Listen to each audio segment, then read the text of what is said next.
wis kandha karo kowe. Sedurunge pletek ing pacar aja mlebu lho kok malah Dewi Citrawati mlebu. Bilahi iki Kakang Mantli.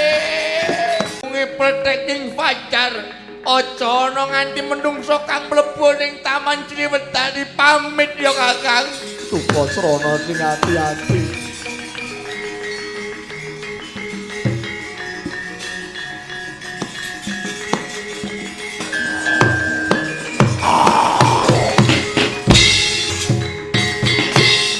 Neng kene anggonku aku males sampe kalau Kakang Mantli. Taman Sriwedari kang semono gedene aku nyuwun marang purpaning Gusti kang gawe caket utawa Gusti Allah. Tak gendonge Taman Sriwedari saka negara Magoda menyang Aesati Kakang. Aku kang bakal mbiyantu karo kowe Kakang Mantli.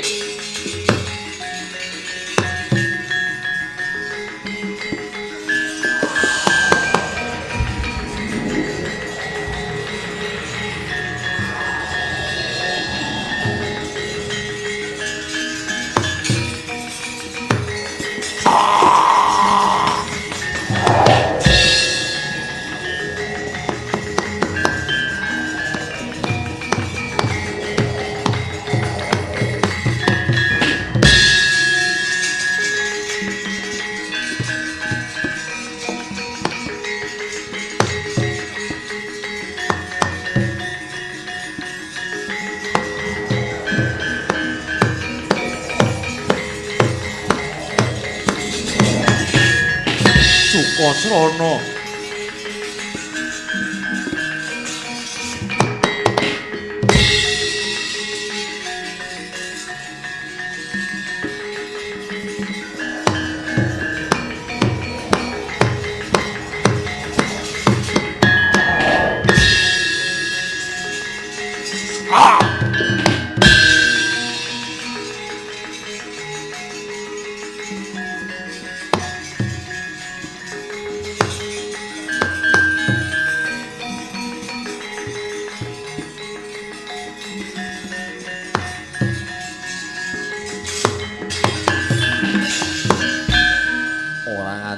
sedina nirumpamane kelakon kaboyong Taman Sriwedari. Sukasrana sepira luputipun Kakang pun Kakang njaluk pangapura ya Sukasrana. Pun Kakang aturake panuwun kelawan sira Sukasrana. Njeng sinuwun Prabu Arjuna Sasra, njeng sinuwun Dewi Citrawati sampun pikantuk damel.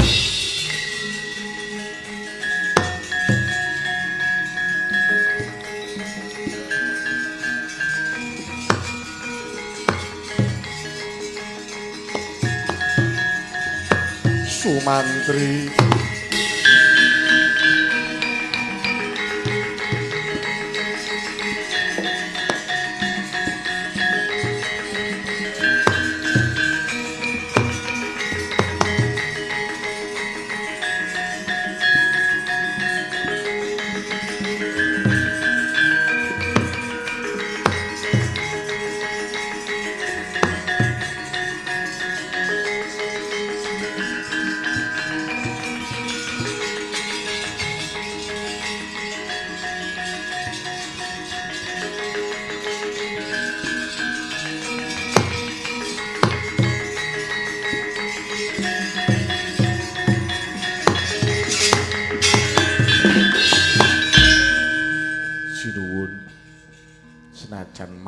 sangat ingkang kula raos sinuwun. Nyatanipun Taman Sriwedari sampun kepareng kula boyong manggen wonten ing negara Maespati. Sumantri, ora ana menungsa kang abdine kaya kowe. Ingsun ngaturake panuwun kelawan sira Sumantri, Citrawati, nun dawuh tinimbalan sinuwun. Maragage sawangen. Ora nganti sewengi nyatane Taman Sriwedari wis kaboyong ora ana kang cicil. Njeng sinuwun, piye Citrawati? Keparenga kula menika bakal mlebet wonten ing Taman Sriwedari langkung rumiyin. Kula badhe niti pirsa langkung rumiyin kados punapa wujudipun Taman Sriwedari ingkang kaboyong mangkin wonten ing negari Maespati mangsa Baranga Citrawati. Leng-lenging graya mangku-mangkung dandan relena tanpa kanin.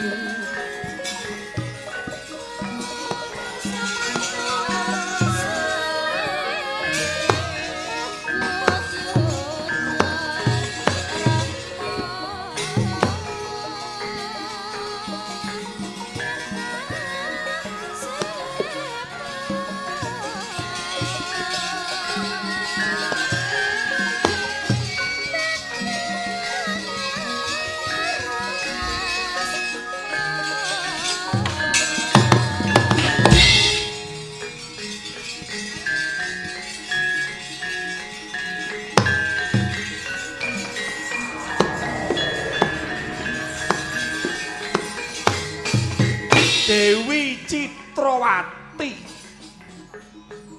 arasane rasa lumebet wonten ing Taman Sriwedari ingkang dipun boyong dening Sukasrana.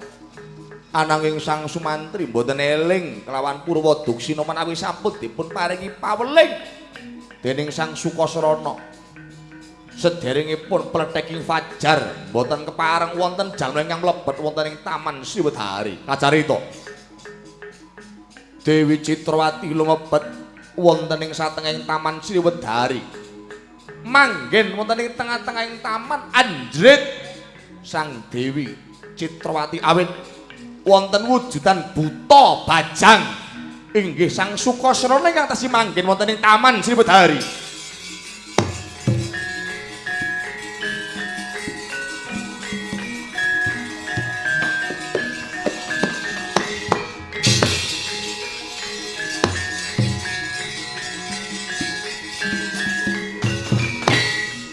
Nyatane ora ana kang kecicil. Lho kok elok temen kang jenenge Sumantri. Bisa mboyong wujuding Taman Sriwedari ora nganti sewengi. Lho. Tolong! Ana buta bajang. Tolong Sang Sinowo.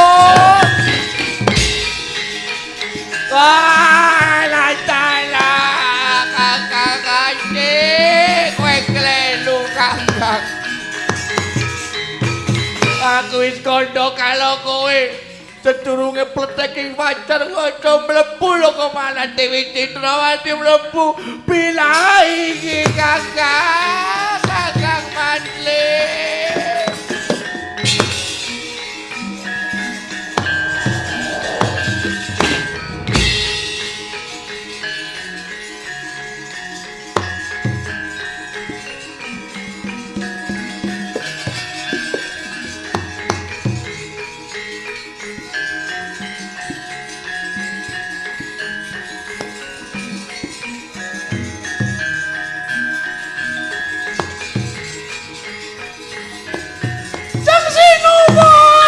Citrawati ana apa Citrawati? Jangan sinuwun.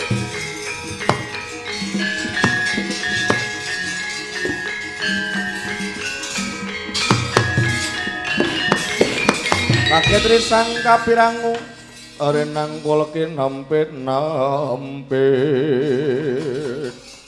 dosa ngaratnaning bawana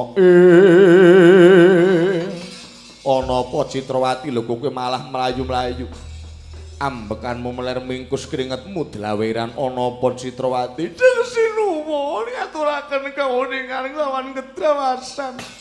Diarani kawuningan lawan kedrawasan eneng apa? Salebetipun kula menika mangkin wonten ing salebeting Taman Sriwedari. Aturipun si Sumantri mboten wonten ingkang kecicir kok malah kedadak. Satengahing Taman Sriwedari wonten wujudan buta bajang ingkang gegirisi. Menika sinten Jeng Sinuwun? Sumantri bajingan kowe. Nyatane kowe ora iso ngrampungi perkara iki minggato kowe Sumantri Sukasrana.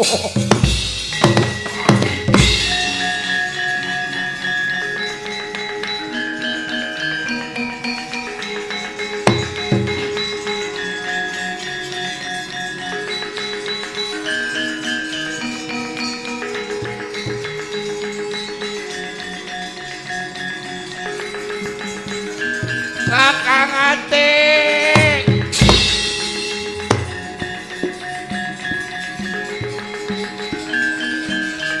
Kakang, ojo tuko kakang.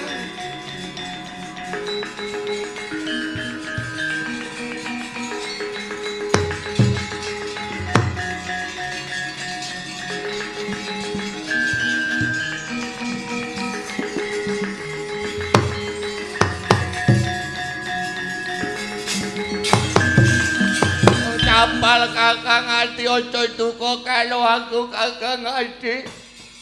Semok batuk mata-mara ora ndedelok picek matamu wis Sukasrana.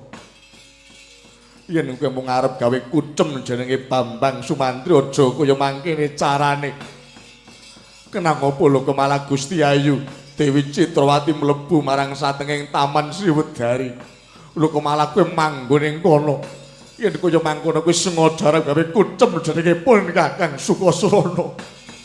Lho wong aku percaya pati wae Kakang Sapal Kakang sing klelu kowe ora ana sing kleru. Aku lak wis kandha to Kakang yen durung pletek ing pacar ana sing mlebu marang Taman Sriwedari. Lho kemana Dewi Citrawati mlebu ing wayah wengi kowe kleru Sukasrana.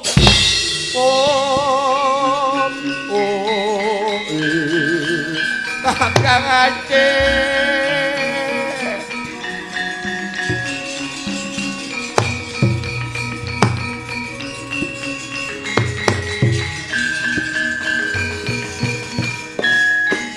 Sukasrana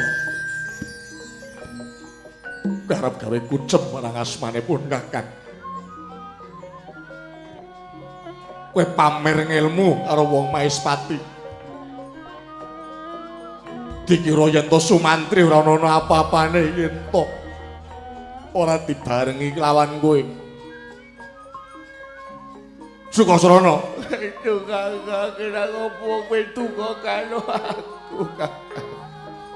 Kowe kleru Kakang. Ora ana sing kleru sakit Kakang. Sakit Kakang. Sumantri, inggih sinuwun. Sapa buta pacang ki mau? Apa kuwi kang manggon ana ing satenging Taman Sriwedari? Kakang. Mara gake patene. Buta Bajang ki mau inggih ngestuaken dawuh Sukasrana minggat kowe Sukasrana. Kakang mati. Kakang ojo tuku karo aku Kakang. Yen arep tegel karo Sumantri kenang apa kowe bebondet lawan dodote Sumantri Sukasrana kebangetan kowe Sukasrana. Jeng sinuwun iki Buta Bajang menika ingkang manggen wonten ing satengahing Taman Sriwedari. Monggo panjenengan kula aturi utus kelawan Sumantri supados merjaya pati kemawon. Sumantri inggih sinuwun. Patenana Buta Bajang ki mau singkirna saka Maespati minggat Sukasrana minggat. Minggat Sukasrana olah Kakang. Aku tetep melu karo Kakang nganti Minggat Sukasrana. minggat olah Kakang. Wito Kakang. Ora apa-apa Kakang. Aku ora apa-apa Minggat Sukasrana minggat Sukasrana. Minggat Sukasrana ngaliya olah Kakang. ngaliya Sukasrana.